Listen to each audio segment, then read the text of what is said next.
ஜில்மில் அப்புறம் குங்கும் 2 பேருமே அக்கா தங்கச்சிங்க.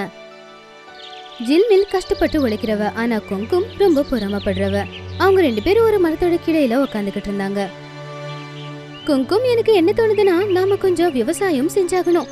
அப்பதான் நம்ம சாப்பாடு தேடிக்கிட்டு அலைய வேண்டிய அவசியம் நமக்கு இருக்காது இல்லையா?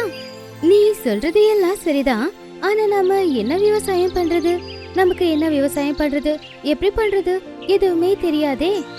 நீ அத பத்தி கவலைப்படாத, நாம கழுகு மாமா கிட்ட போய் கேட்கலாம். அவருக்கு விவசாயம் செய்யறது நல்லாவே தெரியும். நீ சொல்றது சரிதான். சரி வா, கழுகு மாமா கிட்ட போய் கேட்கலாம். 2 பேரும் கலந்து ஹரியா கழுகு கிட்ட போனாங்க. ஹரியா அதோட வேலைய பாத்துக்கிட்டு இருந்துச்சு. கழுகு மாமா, நீ என்ன பண்ணிக்கிட்டு இருக்க? ஒன்னும் இல்லப்பா, வயல் வேலை தான் பண்ணிட்டே இருந்தேன். விளைச்சல்ல எந்த பூச்சியும் வராத மாதிரி ஒரு மருந்த கண்டுபிடிக்கிறேன். இதனால விளைச்சல் ரொம்ப நல்லா வரும். ஆனா அது நல்ல விஷயம் தானே. நம்மளுடைய விளைச்சல்ல புழுக்கள் இருந்ததுன்னா நம்ம அதையும் சாப்பிடலாம் இல்லையா? நீங்க குழந்தைங்க மாதிரியே பேசுறீங்க. நீங்க சாப்பிடுறத பத்தி மட்டும்தான் யோசிக்கிறீங்க. பூச்சி வந்துச்சுன்னா ஒரே நாள்ல எல்லாத்தையும் சாப்பிட்டுரும். ஆனா நம்ம வாழ்றதுக்கு விவசாயம் பண்ணியாகணும்ல. அப்ப மழை வரும்போது நம்ம கஷ்டப்படாம சாப்பிடலாம். மாமா, நீங்க சொல்றது உண்மைதான். நாங்க இந்த வேலைக்காக தான் உங்ககிட்ட வந்திருக்கோம். அப்படியா?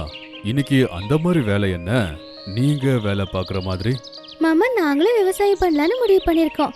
ஆனா எங்களுக்கு என்ன விளைவிக்கிறது அப்படின்னு தான் தெரியல. அட, நீங்க எதுக்கு விவசாயம் பண்றீங்க? நீங்க என்கிட்டயே தானியத்தை தனியா எடுத்துட்டு போங்க. மாமா, நாங்களும் கடினமா உழைக்கிறத கத்துக்க விரும்புறோம். அப்படின்னா ஒண்ணு பண்ணுங்க, என்கிட்ட பட்டாணி விதைகள் இருக்கு. நீங்க 2 பேரும் பட்டாணி விவசாயம் பண்ணுங்க. ஹரியா அவங்களுக்கு எப்படி விவசாயம் பண்றது அப்படின்னு கத்து கொடுத்தாரு.